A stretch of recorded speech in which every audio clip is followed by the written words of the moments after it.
월요일 새벽에 피곤하시죠? 네.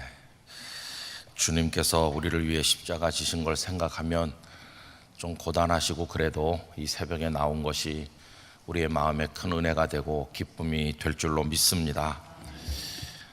또 가정에서 보고 계신 분들이 많으실 텐데 한 분 한 분의 마음에 하나님의 어루만지시고 새롭게 하시는 은혜가 임하기를 간절히 바랍니다. 고난 주간을 우리가 맞이하면은 고난이라는 주제를 다른 때는 잘 생각하지 않았다가 이맘때가 되면 많이 떠올리게 됩니다. 고난이라는 주제를 생각하게 되는 방향은 크게 두 가지가 있습니다. 하나는 왜 예수님께서 고난 받으셨을까 이렇게 생각하는 차원이 있습니다. 그거에 대한 해답을 정확히 알고 있는 것은 우리 기독교 신앙에 있어서 결정적으로 중요합니다. 왜 예수님 십자가 지셨을까? 왜 고난 받으셨을까? 이렇게 질문을 하게 될 때 해답이 분명하죠. 우리 영락교회 성도들은 그 문제에 있어서 분명한 답을 알고 계시고 그 답이 주는 은혜를 누리시기를 바랍니다. 그 답은 다른 게 아니라 하나님께서 우리들을 사랑하셔서 독생자 예수님을 보내시고 고난받게 하신 것은 우리를 사랑하사 구원하시기 위함입니다. 도대체 무엇으로부터 우리를 구원하시는가? 여러 가지 설명이 가능하겠지만 성경을 따라 본질적으로 제가 늘 드리는 말씀이 있는데 첫째는 모든 멸망과 고통의 원인인 죄로부터 우리를 구원하시는 겁니다. 죄로부터의 구원, 이건 너무도 중요한 것입니다. 이게 없으면 나머지 모든 것도 일어나지 않습니다. 죄로부터의 구원이 기독교 신앙과 그로 인한 하나님이 주시는 은혜와 축복의 출발점이라고 말할 수 있습니다. 우리 영락교회 성도들께서 죄로부터 완전히 자유함을 얻으시기를 바랍니다. 두 번째는 그 죄가 없어졌기 때문에 죄가 가져온 결과인 사망도 없어진다는 겁니다. 그래서 우리가 죽음으로부터 구원받는 것입니다. 예수님께서는 우리가 죽음에 머물러 멸망할 자가 아니라는 것을 당신께서 먼저 부활하심으로 분명하게 보여주셨습니다. 예수님께서 부활하신 것처럼 우리도 부활할 것입니다. 손주 얘기를 해서 죄송합니다마는 그 녀석이 교회 가서 배워가지고 온 게 있어요. 그게 예수님께서 부활하셨다는 건데 엄마가 오늘 배운 거 말해봐 이렇게 하니까 예수님이 부활하셨어요 이렇게 했는데 조금 있다가 다시 한번 해봐 그러니까 내가 부활해요 이렇게 하더라고요. 그래서 엄마가 정정해 주면서 네가 아니고 예수님이 부활했어 이래야지 엄마가 그렇게 정정해 주는데 제가 그냥 놔두라고 그랬어요. 왜 그러냐 하면 내가 부활한다는 게 맞는 말이에요. 예수님께서 부활하셨기 때문에 저도 우리 성도님들도 부활하게 될 것입니다. 우리는 다 죽음에서 노연하게 될 것입니다. 영원한 생명으로 들어가게 될 것입니다. 그리고 세 번째로 우리는 악한 사탄의 손에서 구원받습니다. 사탄은 더 이상 죄로 우리를 위협할 수도 없고 죽음으로 협박할 수도 없습니다.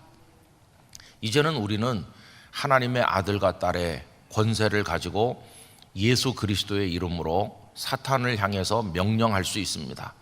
사탄아 물러가라 이렇게 명할 수 있는 영권을 우리 모두가 가진 줄로 믿습니다. 두려워하지 말고 사단과의 영적 싸움에 승리하기를 간절히 원하는 것입니다. 그래서 왜 예수님께서는 고난 받으셨는가 이렇게 질문을 하면 우리를 사랑하시는 하나님께서 우리를 구원하시기 위해서입니다.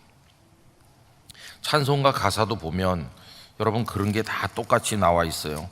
예를 들어서 방금 불렀던 찬송도 그렇지만 143장 웬 말인가 날 위하여 주돌아 가셨나 이렇게 이제 질문을 하는 거죠. 왜 예수님은 나 같은 죄인을 위해서 돌아가셔야만 했나? 왜 십자가를 지셔야만 했나? 이렇게 질문하면 그 답이 어떻게 나옵니까? 이 벌레 같은 날 위에 날 살리시고 날 구원하시기 위해서 큰 해를 받으셨다. 이게 이제 고난 주간에 고난을 생각하는 가장 중요한 주제입니다. 왜 고난 받으셨나? 그 다음에 고난이라는 주제를 생각할 때 우리가 가지게 되는 두 번째 중요한 주제는 뭐냐 하면, 그럼 나는 어떻게 할 것인가 하는 주제입니다. 여러분, 성경은 우리에게 고난을 요구하고 있습니다.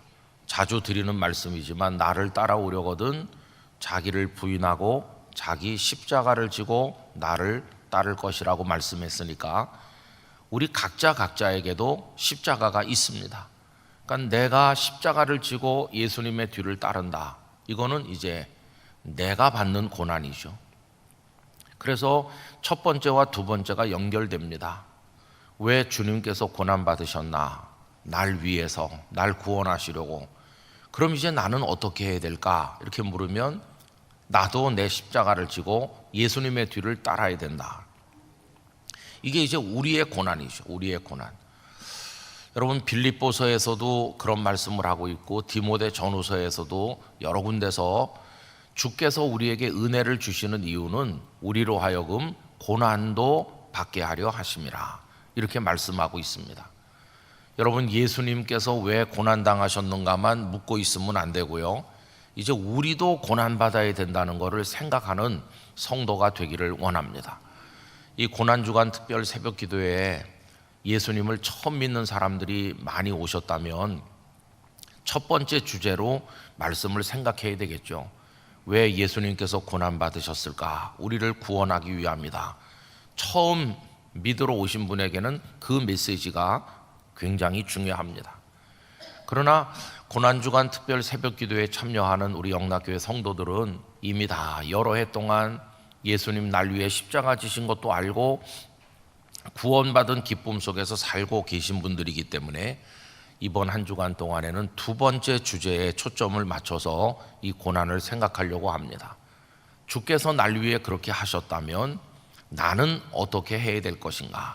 그래서 우리가 받아야 될 고난이라고 하는데 중심을 두고 이제 말씀을 나누려고 생각하는 것입니다. 이제 그렇게 할 때 우리는 두 가지 방법이 있겠죠. 예수님을 잘 따랐던 성공적인 제자를 모델로 삼는 방법도 있고, 또 반대로 반면 교사로서 실패했던 제자의 대명사인 가룟 유다를 통해서 역으로 올바른 제자의 도리는 무엇인가 하는 것을 생각해 볼 수도 있겠습니다. 그래서 이번에 저는 12제자 중에서 가룟 유다, 배신자라고 낙인 찍혀 있는 그 가룟 유다를 우리가 하나의 매개하는 사람으로 생각을 해서 그 가룟 유다를 통해 역설적으로 어떻게 하는 것이 올바른 주님의 사람이 되는 길인가 하는 것을 새벽마다 생각을 해보려고 하는 것입니다. 오늘은 시작하는 첫날로서 예수님께서 부르신 12명의 제자들이 소개되는 마태복음 1장 1절로 4절을 읽었습니다. 오늘부터 시작을 해가지고 토요일까지 쭉 이어져 나가는 전체를 하나의 이야기라고 생각하시고 새벽마다 함께 해주시기를 부탁을 드립니다. 이제 오늘 12명의 제자 이름이 이제 소개되어 있는데, 오늘 본문 1절을 먼저 가서 보시면 예수께서 그의 12제자를 부르사, 이렇게 시작이 되죠. 그래서 오늘 이 짧은 4절의 말씀이 우리에게 매우 중요한 여러 가지를 알려주고 있다고 생각합니다. 그 첫 번째는 제자들이 예수님을 따라 나선 것이 아니라 예수님께서 주도적으로 먼저 그들을 부르셨다 하는 것입니다. 그 제자들이 자원해서 예수님, 저 당신의 제자가 되면 어떨까요? 이렇게 한 게 아니고 일방적으로 예수님께서 너 나를 따라오너라 하셨다는 겁니다. 그래서 제자들은 부름을 받은 사람들이고 예수님은 부르신 분이라는 것을 알게 됩니다. 여러분, 마태복음 8장에 보면 한 서기관이 예수님께 나와서 예수님을 따르고 싶습니다 이렇게 말을 했는데 예수님께서 거절하셨습니다. 인자는 머리 둘 곳도 없다라고 간접적인 거절을 말씀하셨죠. 왜냐하면 이 서기관이 예수님을 따른다고 하는 동기를 아셨기 때문입니다. 예수님께서 엄청난 이적을 행하시고 굉장하시기 때문에 누구라도 예수님을 따라가고 싶은 충동을 느꼈을 텐데, 이 서기관도 마찬가지라는 것을 예수님은 꿰뚫고 계셨던 것이죠. 사실 서기관이 따라오겠다는 것은 뿌리치기 어려운 일이었다고 생각합니다. 현장에 목회하는 목사님들은 자꾸만 마음이 주님으로부터 사람에게 옮기는 유혹을 받을 때가 있습니다. 특별히 제가 저 지방에서 목회를 해보면 그런 게 더 많이 있습니다. 바닥이 조그마한 동네인데 거기 이 교회 저 교회가 있지 않습니까? 영도라는 섬에도 교회가 한 70개 가까이 있었습니다. 교단별로 보면 부산에는 고신교단이 많기 때문에 고신교단 교회가 한 17개 정도 있었고요. 그리고 우리 통합교단의 교회가 한 10여 개 가까이 있었고, 또 뭐 다른 교단 교회들도 있고, 다양한 교회가 수십 개 이제 있었습니다. 근데 뭐 인구라고 다 해봤자 제가 부임할 때는 27만 명이었고, 제가 영락교회로 올 무렵에는 인구가 급감해서 10만 명 수준이 되었습니다. 참 목회하기가 쉽지는 않은 곳이었죠. 교회가 다 그냥 올망졸망 이렇게 조그만 교회들이 있는 가운데 제가 부임해 보니까 한 3개 정도의 교회가 상당히 규모가 있는 교회였습니다. 저희 통합 측 교회들은 다 좀 힘이 없고, 고신교단, 합동교단 교회들이 수백 명 아니면 1000여 명, 그런 교회들이 한 3개 이렇게 있었어요. 근데 제가 그곳에 가서 한 2년 지나다가 그래도 우리가 지역사회를 위해서 봉사를 해야 되지 않겠나 이렇게 해가지고 생각한 게, 노인들을 모시는 프로그램을 해야 되겠다. 그래서 그때 노인대학이라는 게 우리나라에 별로 알려지지 않았을 텐데 노력을 하고 연구를 해가지고 동네 어르신들을 모시는 노인대학을 시작을 했습니다. 신문에 광고도 내고 또 신문 사이에 그 광고지도 다 끼워서 보내기도 하고, 또 우리 성도들을 통해서 막 돌리기도 하고, 하여튼 노인은 누구나 오시면 됩니다. 예수님 안 믿는 사람도 다 오셔도 됩니다. 이렇게 해가지고 그래도 제 딴에 생각할 때는 시작하는 날 한 100명은 오시지 않겠나 이렇게 꿈을 크게 가졌습니다. 근데 웬걸요, 첫날 시작하니까 한 30명 오셨더라고요. 무척 좀 실망스러웠는데, 그래도 저는 그 모임을 좀 이렇게 대단한 모습으로 발족하기 위해서 작은 모임이지만 국회의원, 그 지역에 한 분 계시는데 국회의원을 초청을 하고 구청장님을 초청을 했어요. 그랬더니 구청장님도 오시고 국회의원도 거기 오셨어요. 그래가지고 노인들이 깜짝 놀라시더라고요. 당신들 뭐 이렇게 모이는데 국회의원이 와가지고 그것 때문에 서울에서 직접 오셨다고 하지. 그리고 또 말씀도 해주시고 가끔 와서 특강 같은 말씀도 해주시고, 그러니까 어르신들이 굉장히 격려를 받았어요. 제가 그 구청장님과 국회의원에게 고마운 생각을 가지고 있습니다. 그 국회의원은 그 지역에서 내리 5선을 하셨는데 나중에 국회의장을 지내신, 여러분도 잘 아시는 김형호 의원이십니다. 그래서 이렇게 잘 알게 됐어요. 가끔씩은 이제 저희 교회 부부가 예배 드리러도 자주 오셨고, 또 부인 되시는 권사님은 우리 영락교회에서 성장하셨다는 얘기도 듣기도 했습니다. 그러니까 우리 장로님들께서 욕심이 나는 거예요. 어떤 욕심이 나냐 하면은, 야, 국회의원이 우리 교회 행사에도 오고 하는데 기왕이면 우리 교회 다니면 참 좋겠다. 그런 욕심이 났던 것 같아요. 우리 교회 말이야 국회의원이 다니는 교회야. 자랑하고 싶었겠죠. 그래서 우리 이렇게 다 둘러 앉은 자리에서 어느 장로님이, 의원님, 교회를 우리 교회로 옮기시는 게 어떻습니까? 저는 옆에 앉아가지고 얼굴이 뜨겁더라고요. 젊은 목사가 쥐구멍이라도 있으면 들어가고 싶더라고요. 국회의원 덕에 목회하는 것도 아닌데 우리 장로님 왜 저런 말씀을 하지? 주님 바라보고 목회해야지.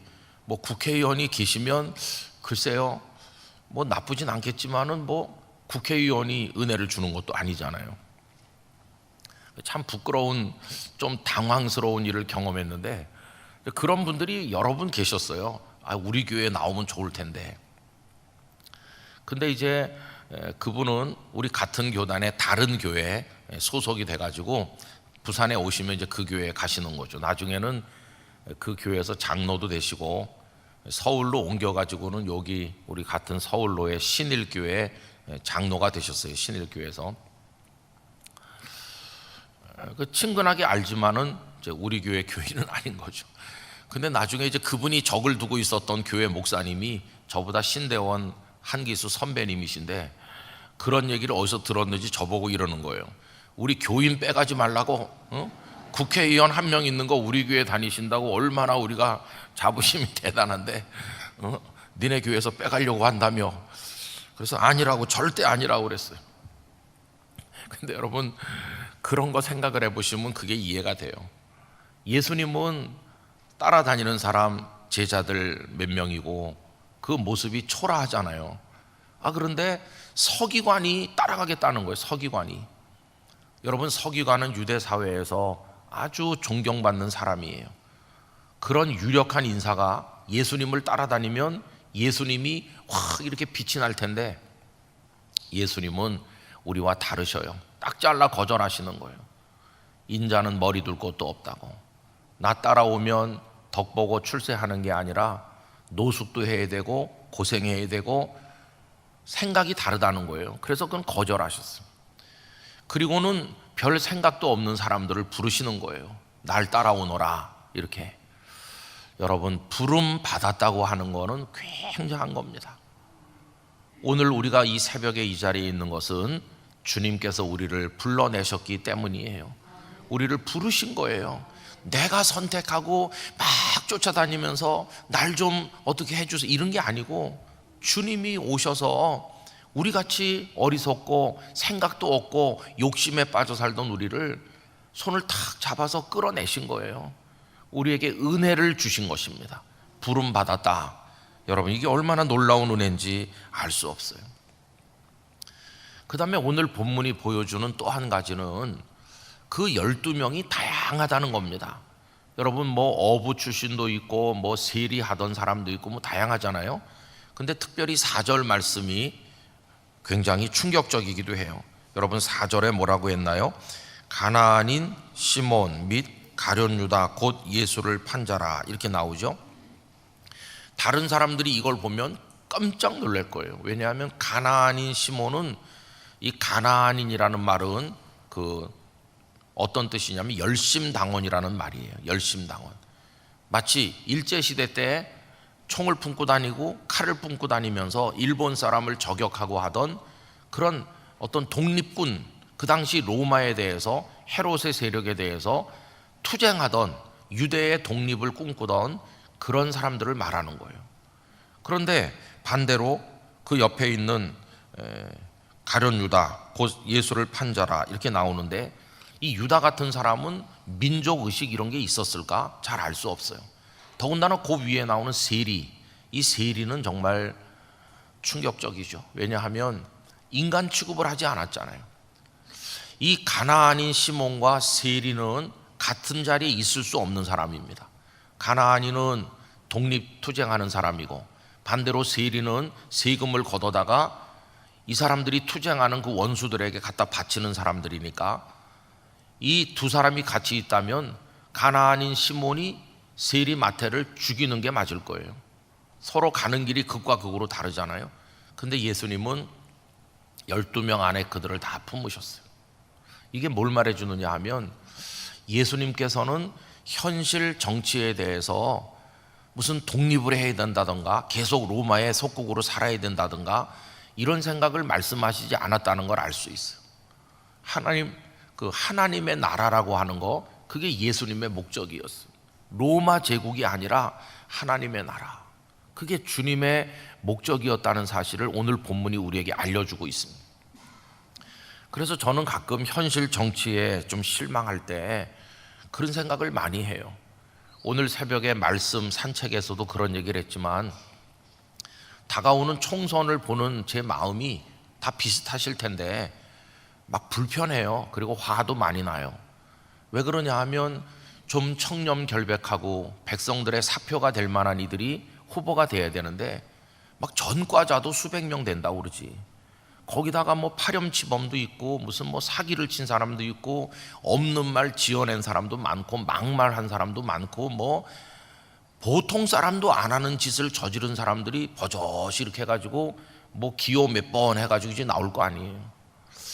왜 대한민국이 이런가? 뭐 야당 여당 뭐 누구 할 거 없이 참 국민의 대표가 되겠다고 나온 이들의 면면을 보면은 이런 분은 정말 국회의원도 해야 되고 아니 대통령도 해야 돼. 그런 분들은 그리 많지 않은 것 같고 참 너무 화가 나는 거예요. 어떻게 이런 사람들이 후보로 등장할까 하는 생각, 여러분들도 비슷하실 것 같아요. 여러분, 예수님은 그 당시 상황 보면 로마가 지배하고 뭐 대제사장이 다 타락하고 그 사회가 엉망으로 돌아가는데 그런 거에 조금 초연하셨어요. 조금 초연하시고 하나님의 나라, 그 하나님의 나라는 어떤 정당의 이념이나 이데올로기에 따라서 갈라지는 나라가 아니라 다 품는 나라인데 하나님 나라 원리는 사랑이거든요. 사랑 안에서 용광로에서 모든 게 다 녹아버리듯이 녹는 것인데 그 열심당원인 시몬이나 세금 걷어서 갖다 바치던 세리인 마태나 다 그 안에서 사랑으로 녹아내린다는 걸 알 수 있어요. 여러분, 우리가 예수님을 믿는다고 하는 것은 세상의 여러 가지 생각하고는 차원이 다른 것이라는 걸 우리가 이해해야만 될 것입니다. 이제 그러고 있는데 또 하나 이제 오늘 본문이 우리에게 알려주는 것은 예수님께서 팔리신다는 것이에요. 여러분, 오늘 말씀 4절에 보면 그 얘기가 나오지 않습니까? 가룟 유다 곧 예수를 판 자라 이렇게 나와요. 우리는 이 얘기를 다 알고 있어요. 그래서 이게 하나도 이상하지 않아요. 그런데 만약에 이 마태가 마태복음을 기록하셔서 예수님에 대해서 전혀 모르는 사람에게, 그렇지만 예수님을 믿고 싶은 마음이 있는 사람에게 주면서 한번 읽어보세요 라고 했다고 그러면 이 사람이 읽으면서 어떤 느낌을 가질까요? 아마 8장 9장쯤 오면은 이 사람이 굉장히 흥분할 것 같아요. 예수님을 믿고 싶은 생각이 막 솟아오를 거예요. 왜 그러냐 하면 8장과 9장에는 예수님의 위대한 이적들이 많이 나오거든요. 나병 환자를 고치신 일, 백부장의 하인 중풍병자를 고치신 일, 베드로의 장모 열병을 고치신 일, 귀신을 쫓아내신 일 뿐만 아니라 혈루증 여인을 고치고, 그런가 하면 회당장 야이로의 죽은 딸을 살리기도 하시고 바다를 잔잔하게 하기도 하시고 그 거라사 지방에 귀신 들린 자를 온전케 하기도 하시고, 그런 이야기가 8장 9장에 꽉 차 있어요. 그러니까 이 얘기를 처음 읽는 사람이라면 이야, 굉장하신 분이구나, 이분을 믿으면 뭔가 되겠네, 이렇게 흥분할 거예요. 처음 읽는 사람이라면. 그러다가 10장을 읽으면 어떻게 될까요? 10장 4절에 와서 가룟 유다를 얘기하면서 예수를 판 자라, 이거 읽으면 무슨 생각이 들까요? 아마 멈칫할걸요. 제자가 예수님을 팔았어? 아니 9장까지는 예수님의 멋진 이야기들이 나오는데 이분이 팔리셨어? 그럼 이제 내가 읽지 않은 그 뒷부분에 이분이 팔리는 얘기가 나올 건가? 팔려서 어떻게 된 거지? 팔려서 뭐 잘못되셨나? 그런 분을 내가 믿어도 될까? 그러면서 당황할 거예요. 여러분, 이 예수를 판 자라는 게 요걸 기록할 때, 마태가 기록하실 때 이미 예수님은 부활 승천하시고 다 모든 게 정리된 다음이잖아요. 그러고 나서 기록하니까 예수를 판 자라는 걸 미리 여기 적은 거예요. 드라마 작가와는 다르죠. 여러분, 드라마 작가는 어떤 방식을 씁니까? 앞으로 있을 결정적인 클라이막스를 절대로 앞에서 암시하지 않습니다.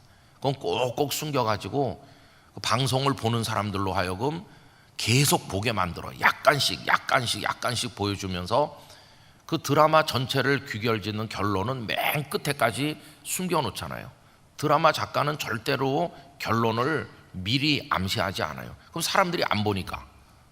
근데 이 마태복음은 아직도 28장까지 가려면 많이 남았는데 10장에서 벌써 팔린다고 하는 걸 언급하고 있어요.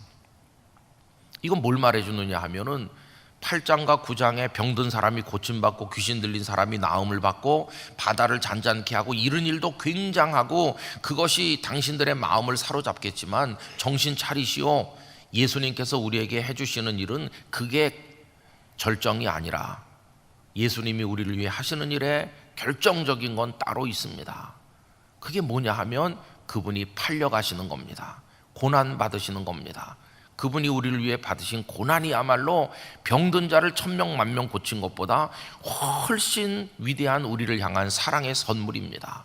그거를 10장 벌써 4절에서 암시하고 있다는 사실을 알 수 있어요.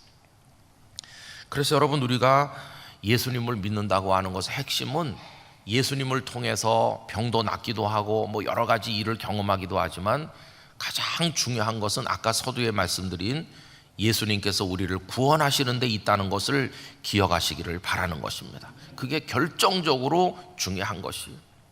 그거 위해서 앞으로 예수님이 팔리는 이야기, 끌려다니시는 이야기, 그리고 십자가를 지시는 이야기, 그게 쭉 나오게 될 것이에요. 이게 고난주간의 대주제인데 이제 우리는 그것을 염두에 두고 전제하면서 이제 나는 어떤 십자가를 지고 주님을 따를 것인가, 이거를 생각하려고 하는 거죠. 제자도라고 하는 것은 어디서 성숙하는가?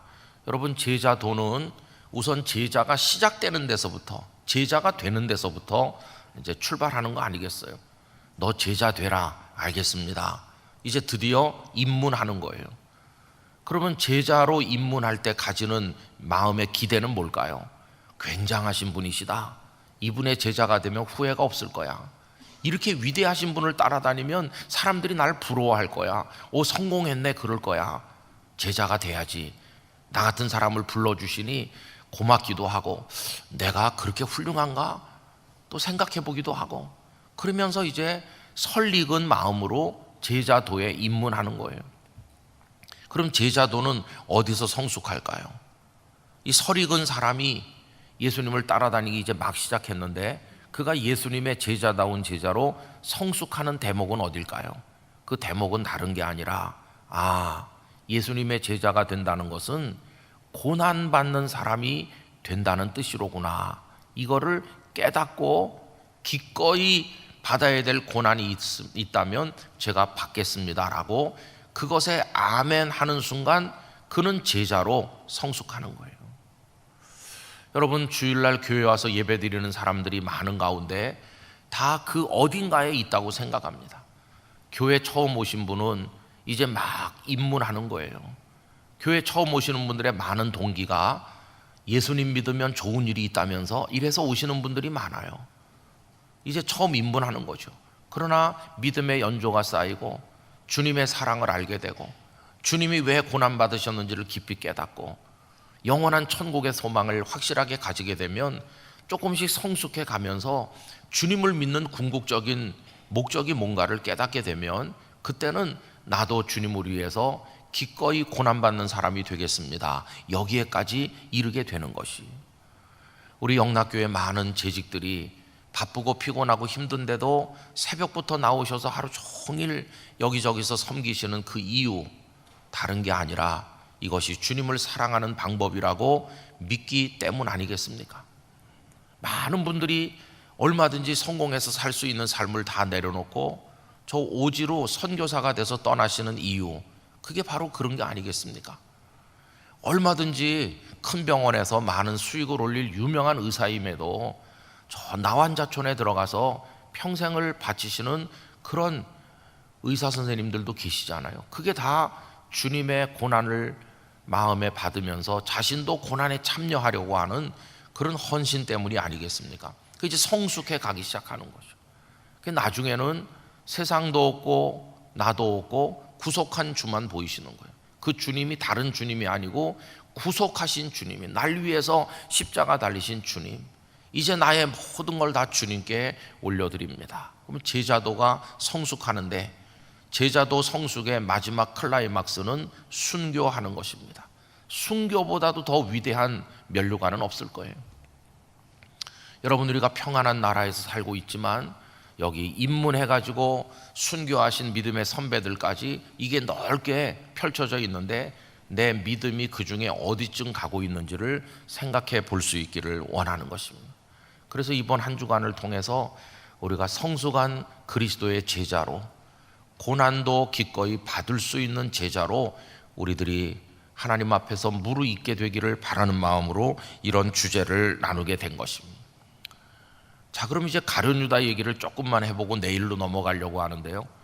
어느 날 가룟 유다를 예수님이 찾아오셨어요. 유다, 너 내 제자가 되라, 사람 낚는 어부가 되라, 뭐 그렇게 부르셨겠죠. 근데 유다는 과거에 뭐 하던 사람인지 우리가 알 수 없어요.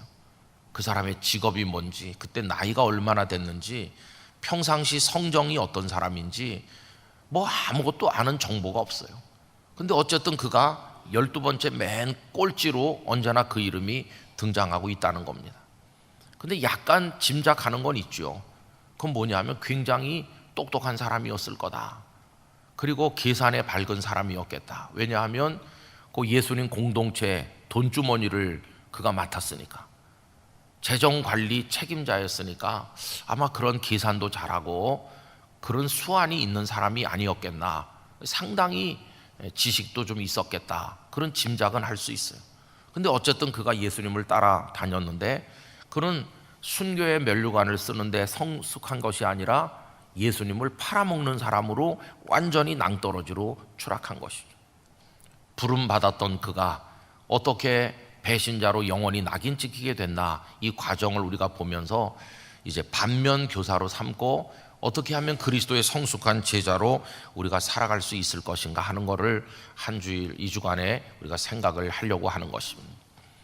여러분, 저는 이런 제안을 드리고 싶어요. 오늘부터 시작을 해서 우리 성도님들의 마음속에 주님, 저 주님의 제자입니다, 이 생각을 많이 하시면 좋겠어요. 저 주님의 제자인데 어떤 제자인가요? 저 정말 주님이 부르실 때 원하셨던 그 제자 되고 싶습니다. 저는 지금 어느 정도의 제자도를 깨닫고 있는 사람인지 알게 해주시고, 이 고난주간을 통해서 제가 주님께 생명까지도 드릴 수 있는 그런 제자로 성숙되게 하여 주십시오. 이런 기도를 한 주간 가지시게 되기를 바라는 것입니다. 그리고 상상해 보시기 바랍니다. 영화 같은 데서 보면 예수님이 이렇게 가실 때 그 옆에 제자들이 이렇게 같이 걸어가잖아요.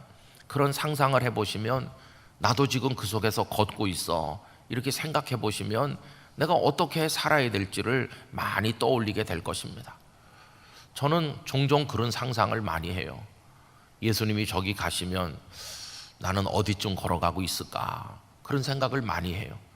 여러분, 이 한 주간은 그런 의미에서 우리 영락교회 성도들의 묵상이 깊어지시기를 바랍니다. 그리고 한 주간 동안 우리가 감정의 절제도 좀 하고, 언어의 절제도 하고, 좀 미디어 절제도 하고, 그리고 또 금식하실 수 있는 분은 하루를 통으로 해도 좋고, 아니면 하루에 한 끼를 금식하셔도 좋고, 뭔가 우리 영혼에 자극을 줄 수 있는 거룩한 뭔가에 도전하실 수 있으면 좋겠다, 그런 생각이 듭니다. 그래서 한 주간을 경건하게 주님 안에 보내시기를 바라고, 여러분의 기도와 묵상에 하나님의 감동과 은혜가 임하기를 간절히 축원합니다. 기도하겠습니다. 거룩하신 아버지 하나님, 저희가 선택하여 주님을 따른 것이 아니라 주님께서 부르심으로 이 자리에 있음을 믿습니다. 그리고 주님이 부르신 사람들 속에는 이런 사람 저런 사람, 같이 있을 수 없는 사람들이 다 섞여 있어서 하나님 나라의 용광로 같은 사랑 속에서 다 녹아서 하나가 됨을 깨닫습니다. 뿐만 아니라 우리 주님께서는 왜 고난받으셨는지를 생각하며 우리도 고난받는 제자가 되어야 될 마음의 거룩한 묵상도 가지고자 합니다. 주여, 이 한 주간을 통해서 하나님의 뜻이 우리 가운데 이루어지도록 이끌어 주시기를 원합니다. 그래서 주님의 제자로 성숙하고 하나님의 뜻을 이루어 가도록 저희들을 인도하여 주시옵소서. 멀리서도 새벽 일찍 깨어서 오시는 성도들이 있는데 아침 교통편 올 때 편하게 하시고, 운전해서 오는 분 새벽에 안전운전하게 하여 주시고, 아버지 하나님, 가정에서 이 영상을 나누는 이들에게 거룩한 감동을 허락하여 주옵소서. 아버지 하나님, 오늘부터 한 주간이 시작이 됩니다. 출근하고 학교에 갑니다. 살림을 합니다. 사람들을 만날 것입니다. 우리 마음을 힘들게 하는 일들도 있기도 합니다. 그러나 소망의 일도 있습니다. 오늘 수술받는 성도도 있습니다. 다양한 상황 속에 있습니다. 아버지 하나님, 기쁜 이에게 더 큰 기쁨을, 위로가 필요한 이들에게 하늘의 위로를, 치유가 필요한 이들에게 벌떡 일어서는 건강의 복을, 그리고 할 일이 많은 이들에게 침착하게 하나씩 해결하는 지혜를 허락하여 주옵소서. 이 한 주간 주님의 마음의 평안을 우리에게 옮겨주심으로 저희도 평안한 가운데 경건한 한 주간을 살아가도록 이끌어 주옵소서. 앞자리부터 저 2층까지 또 한 분 한 분 어디 있든지 주님의 손을 성도들 머리 위에 얹어 복의 복을 더하여 주옵소서. 이제는 주 예수 그리스도의 은혜와 아버지 하나님의 사랑과 성령님의 교통하심이 모든 성도들 중에 충만하시기를 축원하옵나이다. 아멘.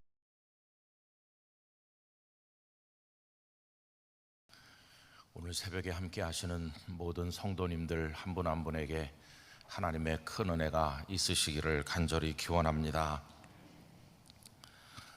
인생을 살아가는 것은 무수한 선택의 과정이라고 말할 수 있겠습니다. 어렸을 때 엄마 손 잡고 구멍가게에 가면 엄마가 너 뭐 먹을래? 그러면은 거기 유혹하는 맛있는 사탕, 과자 그런 게 많죠. 그때부터 선택하기 시작한 겁니다.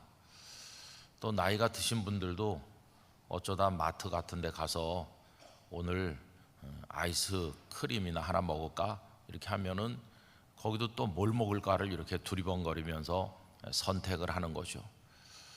또 커피 좋아하시는 분들, 요새 우리나라 커피 굉장히 곳곳에 많이 이제 있는데요. 들어가시면 메뉴가 하나만 있는 게 아니죠. 그냥 흔하게 먹는 아메리카노로부터 시작을 해가지고 이름을 들어도 알 수도 없는 다양한 메뉴를 우리가 볼 수 있어서 그 앞에서 망설입니다.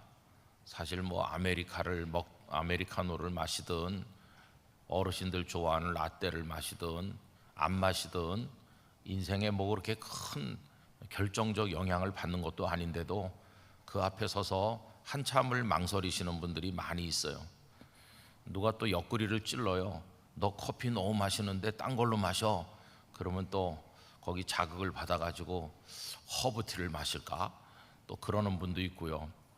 그러니 우리 인생이라고 하는 건 다 그런 선택의 과정이죠. 그러다 나중에는 좀 심각한 걸 선택해야 될 때가 있습니다. 결혼을 앞둔 청년들, 또 직장을 선택해야 되는 사람들, 뭐 이런저런 어려운 선택이 많이 있죠.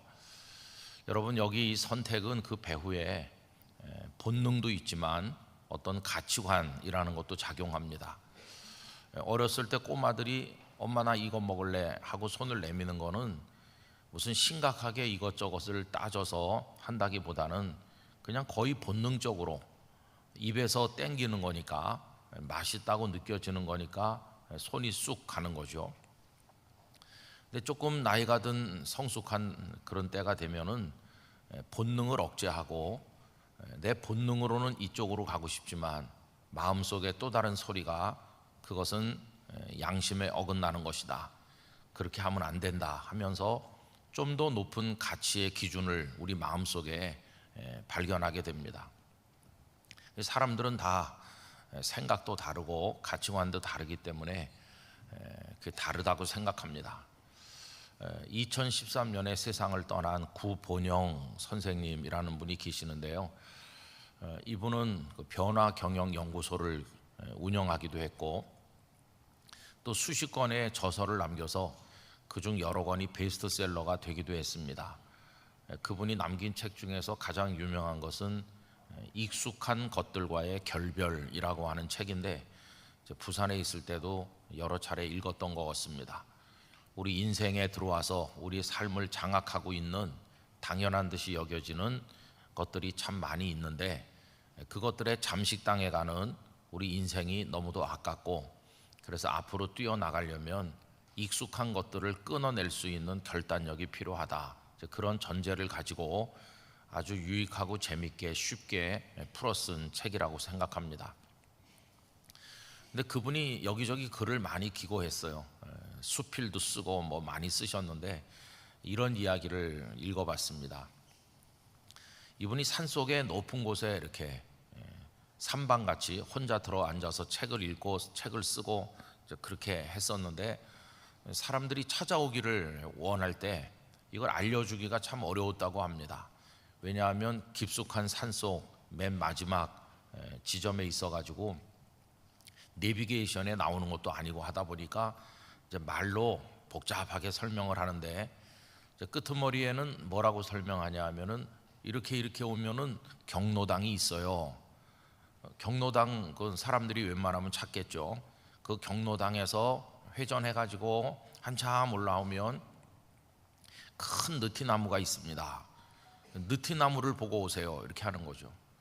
그리고 느티나무를 돌아서 그 다음에는 전봇대가 드문드문 있는데 맨 마지막 전봇대까지 오시면 우리 집이 있습니다.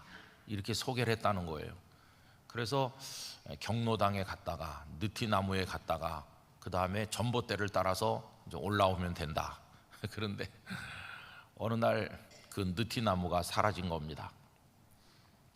느티나무가 사라진 이유는 그 느티나무가 이렇게 사람들이 다니는 길가에 심겨진 게 아니고 어떤 분의 개인 땅에 심겨져 있는데, 워낙 오래돼 가지고 이렇게 가지를 많이 펼치니까 그 느티나무 아래는 농사도 안 되고 그늘이 지고, 그래서 그 주인 되시는 이가 인부들을 불러서 포크레인을 동원해 가지고 느티나무를 그냥 잘라서 그걸 갖다가 이제 뽑아버린 거죠.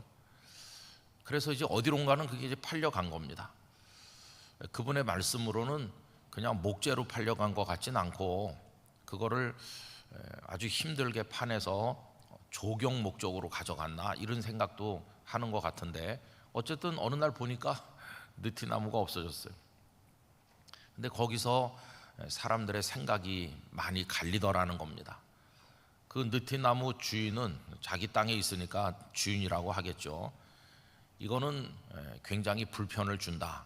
그러니 하여튼 제거해서 농사도 편하게 짓고 팔면 돈도 되지 않나 이렇게 생각하는 거죠. 경제적 측면을 고려하는 겁니다. 그런데 다른 사람들은 그렇게 하지 아니하고 그 느티나무 아래서 어렸을 때 어르신들이 이런 얘기 저런 얘기 하면서 인생을 나눈 곳이 아닌가. 그리고 우리는 거기서 뛰어놀면서 거기서 자라지 않았나. 우리 마음의 고향 같은 곳이고 천국같이 행복했던 시절에 그게 바로 그 느티나무 아닌가. 그리고 꿈 많던 소년 소녀 시절에 거기서 몰래 데이트도 하고 연애도 했던 곳이 아닌가. 그래서 아마 그런 추억들이 많이 있는 것 같아요. 그래서 동네 사람들이 그거를 제거해서 실어 나가지 못하도록 반대를 많이 한 것 같은데 결국은 이제 없어진 거죠. 그러면서 굉장히 아쉬워하는 그런 글을 어디에다 기고하신 것을 읽어보았어요. 느티나무 한 그루를 두고도 무엇이 더 소중한가 판단하는 기준이 사람마다 극과 극으로 다르다는 것을 알게 됩니다. 여러분, 요즘에 참 우려되는 것이 많이 있는데, 우리나라가 너무 빠른 시간 안에 민주화가 되다 보니까 민주주의의 깊은 정신을 잘 모르는 채로 입에다가 민주주의를 달고 살다 보니까 최소한의 양심이라든가 준법 삶이라든가 그런 걸 잘 모르는 것 같습니다. 자유만 주장하다 보니까 너무 무분별한 일들이 많이 일어난다는 생각도 듭니다. 그래서 조금 새롭게 판단해야 될 것도 많은 것 같고요. 그리고 또 빠른 시간 안에 경제 발전이 됐습니다. 전 세계를 통틀어서 우리 대한민국처럼 짧은 시간에 가난한 나라에서 세계 상위권으로 올라선 경제 부흥을 이룬 나라는 없습니다. 그러다 보니까 우리는 다 경제 발전에 목을 매게 됐고 그 과정에 부자가 된 사람도 많이 생겼고 그 과정에 오히려 허탈감에 빠진 불쌍한 사람들도 많이 생겼고, 그래서 비극적인 일들이 우리 사회에 많이 일어났고 지금도 일어나고 있죠. 얼마 전에도 말씀드렸는지 모르겠습니다만은 어디서 보니까 전 세계 주요 국가 사람들을 대상으로 당신에게 소중한 가치가 무엇입니까? 라고 질문을 했더니 여러 나라 사람들이 가족이 소중합니다, 생명이 소중합니다, 사랑이 소중합니다, 이런 식으로 대답을 했는데 대한민국은 1위가 돈이 중요합니다. 우리나라 국민들의 최고의 가치는 돈이었습니다. 돈. 참 슬픈 나라죠. 돈이 최고니까 돈을 위해서라면 뭐 신의도 버리고 혈육의 정도 끊을 수도 있고 뭐 돈을 위해서라면 못할 짓이 없는 그런 나라가 되고 만 것이 얼마나 마음 아픈가 하는 생각이 듭니다. 여러분, 우리가 하나님을 경외하고 또 예수 그리스도의 제자로 사는 것은 어떤 면으로는 그런 세속적 가치에 휘둘리지 아니하고 성경이 가르치고 있는 진리를 따라서 하나님이 우리 가슴 속에 사람다운 삶, 하나님의 자녀의 삶을 심어주셨는데 땅의 가치가 아닌 하늘의 가치에 따라서 살아가는 것이라고 생각합니다. 그래서 우리 마음속에 하나님의 말씀이 가르치는 가치관을 깊이 내면화해서 그런 가치를 존중하면서 살아가는 사람이 돼야 되겠죠. 그렇게 할 때 우리는 세상 사람들이 볼 때는 답답하고 어리석어 보여도 하나님 앞에서 현명한 판단을 내릴 수 있는, 잠언이 말씀하는 지혜자가 되어서 살 수 있을 것이라고 생각하는 것입니다. 하나님께서 그런 판단의 지혜와 또 판단할 수 있고 결단할 수 있는 그런 힘을 우리에게 주시기를 간절히 바라는 것이죠. 오늘도 하루를 살아가시는 동안에 현명한 믿음의 판단 속에서 올바른 선택을 하며 하나님의 뜻을 따라가는 우리들이 되기를 간절히 원하는 것입니다. 인생의 성패가 어떤 의미로 거기 달려 있는 거죠. 제가 이런 얘기를 어떤 분한테 듣고 좀 웃었는데요. 나이 많은 할머니가 뭐 야채, 채소를 조금 갖다가 바닥에 늘어놓고 좌판에 앉아서 그걸 팔고 있는데 제법 채소가 싱싱해 보이고 하니까 지나가던 사람이 물어봤답니다. 할머니, 그거 한 단에 얼마예요? 그러니까 할머니가 값을 말하는데 다른 데보다는 싸게 느껴지더래요. 그래서 할머니가 값을 좀 저렴하게 부르니까 이분이 욕심이 생겨서 다 사면, 통째로 다 사면 더 싸게 팔지 않겠나. 할머니, 거의 전부 다 사면은 얼마나 더 깎아줄라요? 이렇게 하니까 할머니가 절대 안 판다고 하더래요. 전부 다 산다고 그러면 절대 안 팔고 한 단씩만 판다고. 그래서 이 사람이 이제 이해가 안 되잖아요. 빨리 팔고 그럼 좋을 텐데 왜 그러신가 했더니 할머니 말씀이 참 놀라운 거예요. 나 이거 돈 벌려고 나온 게 아니고 너무 혼자 살기 심심해서 시장 바닥에 나와 앉아 있으면 오고 가는 사람들 구경도 하고 오고 가는 사람들하고 이거 팔면서 얘기도 하고 그렇게 내가 살아있는 걸 느끼려고 이거 나오는 건데 다 팔면 나 집에 가야 되잖아. 그래서 한 단씩 오래오래 팔면서 오래오래 오늘이라는 시간을 즐기려고 한다고. 사람들도 만나고. 그 할머니 그 얘기를 어느 책에서 읽고 참 많은 생각을 하게 됐습니다. 효율성을 중시한다면은 그냥 한꺼번에 다 팔아야 되는 거죠. 근데 그 할머니는 인생의 소중한 것이 살아있음을 느끼면서 사람들과 오손도손 대화도 하면서 오가는 사람들 구경도 하면서 그렇게 살아가는 거, 그거를 소중하게 여긴다는 거예요. 여러분, 가룟유다를 우리가 비난할 때가 많지만 현대판 가룟유다가 정말로 많습니다. 이 가룟유다는 어떤 판단을 한 사람이냐 하면은 돈과 예수님 사이에서 돈을 선택하는 사람이에요. 꼭 우리 대한민국 국민이나 비슷해요. 돈이 최고예요. 오늘 읽은 말씀에 은 30을 받고 예수님을 넘겨주잖아요. 파는 거죠. 여러분, 많은 분들이 뭐 당근 마켓이나 아니면은 뭐 중고나라나 이런 데다가 쓰시던 물건 팔아보신 경험이 있으실 거예요. 사보신 경험도 있으시고. 그런데 파는 사람은 어떤 걸 팝니까? 자기 인생에 소중한 건 절대 팔지 않죠. 파는 건 두 가지입니다. 뭐 없어도 뭐 괜찮아, 그런 걸 파는 거죠. 그죠? 없어도 된다고 생각하는 걸 팔고, 그 다음에 있으면 더 불편해. 그런 걸 파는 거죠. 그러면 없어도 되는 걸 판다고 할 때 유다는 예수님을 팔았으니까 다른 말로 바꾸면 나 예수 없어도 돼. 그런 말이죠. 참 무서운 말입니다. 나는 돈만 있으면 돼. 나는 예수 아예 필요 없어. 팔아도 괜찮아. 중고품이나 마찬가지야. 그래서 그 마음속에서 나는 우리 예수님 안 계셔도 잘 살아. 그런 선언을 한 것이라고 말할 수 있어요. 예수님 안 계셔도 나 잘 살 수 있어요. 그 다음에 또 조금 더 이제 진하게 표현해 보면 오히려 이렇게도 말하는 거죠. 나 당신 때문에 참 힘들어요. 없어도 잘 살아 정도를 넘어서서 당신이 사라져 주신다면 난 더 잘 살 수 있겠어요. 내 인생에서 좀 나가주세요. 그렇게 말하는 거라고도 할 수 있어요. 근데 당신 때문에 정말 고통받았는데 당신에서 벗어나 정말 자유를 누리고 싶어요.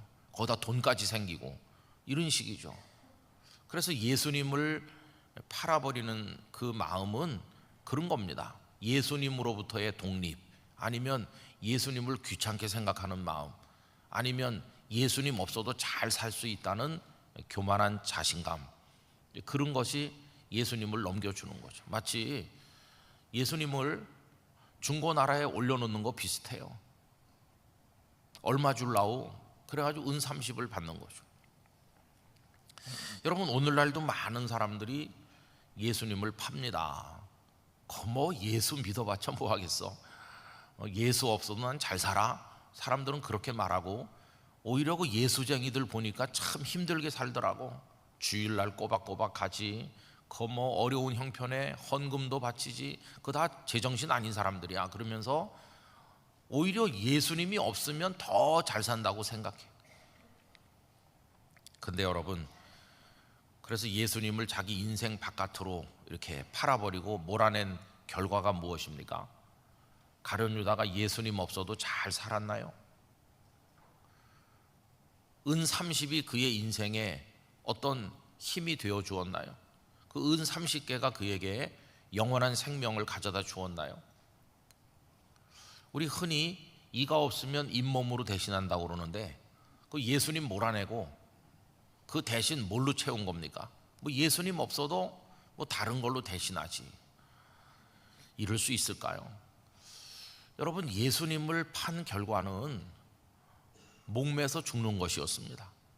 당신 없어도 잘 살아요 이러더니 결국은 예수님 안 계시니까 죽어버렸어요. 너무나 비참하죠.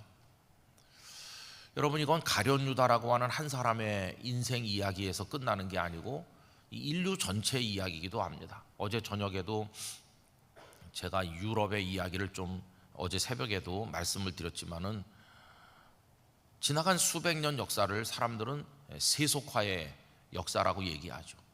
세속화라는 거는 뭐 타락하고 아주 그냥 막 잘 못 살아가는 거, 그런 걸 보통 세속화라고 말하는데, 세속화의 어떤 학문적 정의는 인간이 하나님으로부터 벗어나는 행위를 세속화라고 합니다. 그래서 신을 부정하는 거죠. 당신 없어도 우리 인간들끼리도 잘 살 수 있어요. 당신이 있으면 더 불편해요. 그러면서 사람들은 자기를 신으로 섬기기 시작했어요. 나도 신이고 나도 능력이 많다.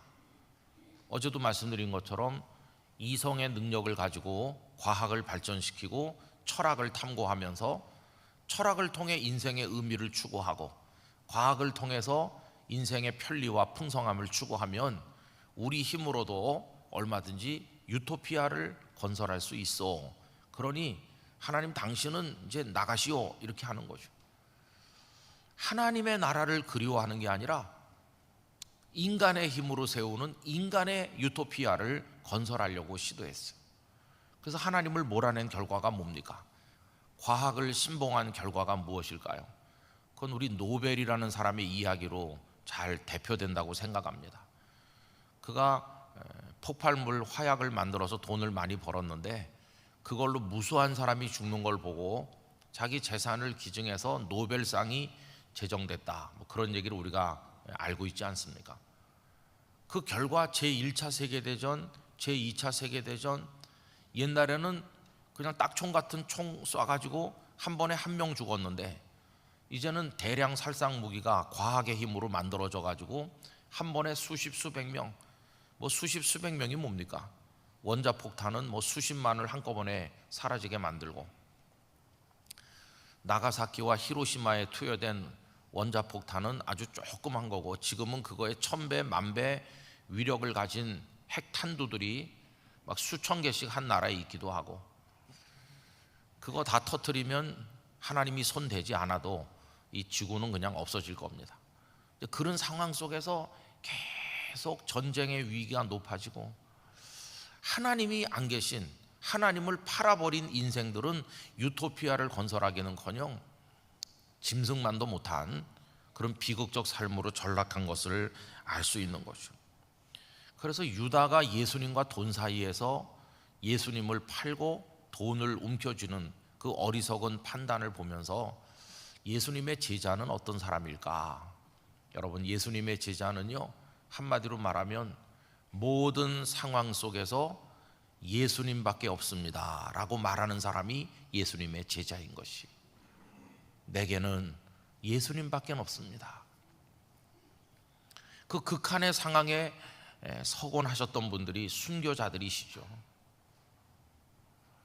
주기철 목사님의 순교 이야기를 우리가 들어서 조금 알고 있습니다마는 마지막에 얼마나 많은 고통을 겪으시면서 있는지, 그 마지막 순간에는 주님과 그 나머지 것들, 주님 한 분을 팔면 나머지가 다 생겨요.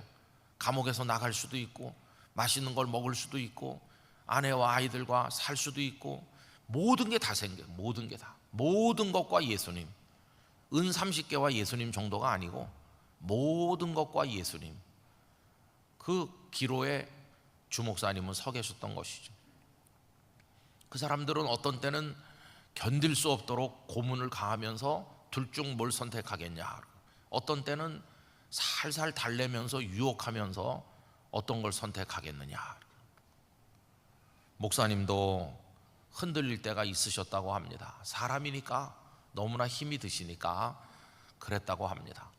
근데 그 오정모 사모님이 오셔서 절대로 예수님을 포기하면 안 됩니다. 옆에서 믿음의 격려가 되고, 그래서 주 목사님은 세계 기독교 역사에 우뚝 서신 순교자가 되시지 않았습니까? 그게 이제 제자도의 절정을 보여주는 거죠. 여러분, 오늘의 현실 속에서 우리가 예수님과 그 나머지 것 사이에 섰을 때 주님의 진정한 제자라면 철저히 예수님 쪽으로 서야 된다고 믿습니다. 그런데 이 모든 것은 어떤 게 있을까요? 어떤 때는 내 자존심도 있어요. 뭐 예수님이고 뭐고 지금 내가 화가 나는데 내 생각, 내 주장, 내가 무시당한 이 아픔, 이런 거, 그게 이제 버리지 못하는 거예요. 너무 마음이 아프고 화가 나고 그러니까 뭐 예수님이고 뭐고 그냥 모르겠어 이렇게 하면서, 그래서 뭐 기독교 단체들, 선교 단체들도 어떤 사람의 개인적인 그런 욕심 내지 분노, 자기 중심적 이런 것 때문에 주님 영광은 다 사라져버리고 선교 단체가 와해되기도 하고, 그런 걸 수도 없이 많이 봤어요. 예수님과 자기, 또 예수님과 명예, 예수님과 돈, 뭐 예수님과 알량한 여러 가지 유리한 상황, 그래서 예수님 다 팔고 은 30을 거머쥐는 우리의 모습을 볼 때가 많이 있다는 것입니다. 성도 여러분, 이것은 선택의 문제입니다. 아까 처음에 얘기한 것처럼 느티나무 한 그루를 두고도 사람들은 어느 쪽으로 선택할까? 그 돈 몇 푼을 선택할까? 아니면 수십 년, 수백 년 내려온 그 나무를 통해서 마을 사람들이 간직하고 있는 정과 추억과 그 소중한 걸 선택할 것인지, 또 그 할머니의 선택처럼 우리들은 무엇을 선택해야 될 것인가를 생각을 해봐야 되는 거죠. 여러분, 다 알고 있는 답이지만 예수님보다 더 귀한 분은 없습니다. 예수님보다 더 소중한 분은 없습니다. 예수님의 대용품은 없어요. 예수님을 팔고 그 다음에 아쉬운 생각이 들어서 뭐 다른 걸로 좀 어떻게 대신해 보려고 그러면 없습니다. 세상의 모든 걸 다 동원해도 예수님의 빈자리를 채울 수 없는 것입니다. 그래서 우리는 늘 찬송하잖아요. 주 예수보다 더 귀한 것은 없네. 그게 진실된 우리의 고백이 되기를 원합니다. 이 대신 잇몸이라고 아까 그런 말씀했는데 예수님께는 그게 통하지 않아요. 예수님을 대신할 수 있는 존재가 없으니까, 그분만이 우리의 생명의 구원자이시니까, 예수님만이 우리를 죄와 사망과 사탄의 손에서 구원하시는 분이니까, 그분이 유일한 분이시기 때문에 예수님을 파는 순간, 예수님을 잃는 순간 끝장나는 것입니다. 가진 재산을 다 동원해도 안 되는 겁니다. 뭐 다 쏟아부어도 예수님 그분이 아니면 안 되는 겁니다. 그러니까 절대로 예수님을 놓치면 안 돼요. 그래서 오히려 뒤집어서 말하면 팔아야 될 대상이 아니시고 예수님은 다른 걸 다 팔아서 사야 될 분이신 거예요. 마태복음 13장에 예수님께서 천국 비유들을 말씀하실 때 밭에 묻힌 보화의 비유를 말씀하면서 그 사람이 자기 가진 재산을 다 팔아서 그 밭을 산다. 왜 그러냐 하면 거기 보화가 있으니까. 또 의미는 조금 다를 수도 있지만 진주상사 얘기도 맥락은 좀 비슷하죠. 크고 좋은 진주 하나를 발견한 사람이 나머지를 다 팔아서 그 진주를 산다.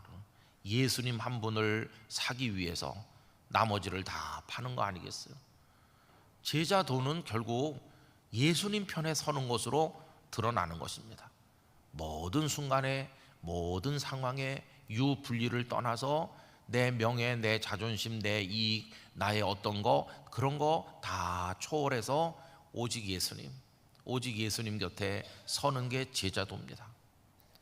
우리 생애가 끝나는 마지막 순간이 되면 주님은 우리를 안아서 영원한 생명의 나라로 인도해 가실 것입니다. 주님을 끝까지 따르는 제자에게 주시는 주님의 위로요 은혜라고 이야기할 수 있습니다. 오늘 이 새벽에 함께하는 우리 영락교회 성도 여러분, 유다처럼 팔 것과 살 것을 구분하지 못하고 자기 곁에 계신 예수님을 팔아버리는 어리석은 판단을 해서는 절대로 안 될 뿐만 아니라 오히려 다른 걸 다 팔아서 진주를 사고 밭을 사는 사람처럼 우리가 주님을 사는 사람 돼야 될 줄로 믿습니다. 그런데 참으로 감사한 것은 대가를 지불하고 주님을 사야 된다면 주님을 살 수 있는 사람이 아무도 없겠죠.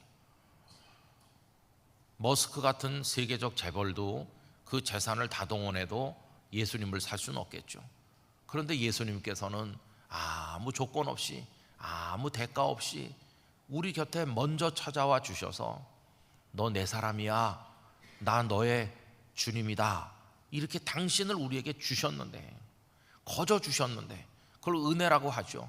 거저 주셨는데 그 예수님을 귀찮게 여기고 예수님보다 더 중요한 게 있다고 생각하면서 예수님을 팔아버리는 그런 어리석음을 저질러서는 절대로 안 될 것입니다. 처음도 예수님이요 마지막도 예수님이십니다. 주님은 이 세상이 있게 한 분이시고 이 세상이 마무리되게 하실 온 세상의 주인이실 뿐만 아니라 우리 각자에게도 주님은 우리에게 처음도 되시고 마지막도 되시는 분이십니다. 주님 없으면 우리도 없는 것이고 주님 계시면 다른 게 없어도 우리는 승리하게 될 것입니다. 오직 주님을 따르는 것입니다. 오늘 하루도 우리 성도님들께서 주님만 바라보기를 원합니다. 그저 주님이시다.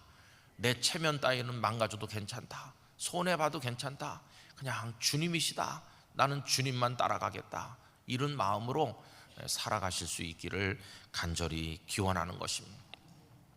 내일은 흔히 성금요일이라고 부르는 날이어서 교회에서 아침 식사도 이제 만들지 않는데 하실 수 있는 분은 내일 하루 금식도 해보시고 경건한 하루가 되시기를 바라고요. 오늘도 주님 안에 거하시는 복된 성도님들 되시기를 축복합니다. 기도하겠습니다. 하나님 아버지, 팔아야 될 것이 무엇이고 팔아서는 안 될 것이 무엇인지를 지혜롭게 판단하지 못했던 가룟 유다를 생각해 봅니다. 가장 소중한 예수님은 팔아버리고 별거 아닌 은 30을 손에 쥐는 그 어리석은 모습이 오늘 저희들의 모습입니다. 알량한 자존심, 우리들의 명예와 욕망을 손에 쥐기 위해서 예수님을 배신할 때가 얼마나 많았습니까? 아버지 하나님, 우리 주님은 다른 걸 다 팔아서라도 사야 될 분이라는 사실을 깨닫게 하여 주시옵소서. 모든 상황, 모든 순간에 주님밖에 없음을 고백하며 주님 사랑하며 주님 의지하며 주님께 나가는 영락교회 성도들 되게 하여 주옵소서. 오늘도 선하고 청결한 마음을 가지고 주신 하루를 기쁨과 감사함으로 살아갈 수 있도록 은총을 베풀어 주시옵소서. 주 예수 그리스도의 은혜와 하나님 아버지의 사랑과 성령님의 교통하심이 저희의 모든 것 되시고 최고이신 주님을 사랑하며 주님 곁에 머물기를 원하는 성도들 가운데 영원히 함께 하시기를 축원하옵나이다. 아멘.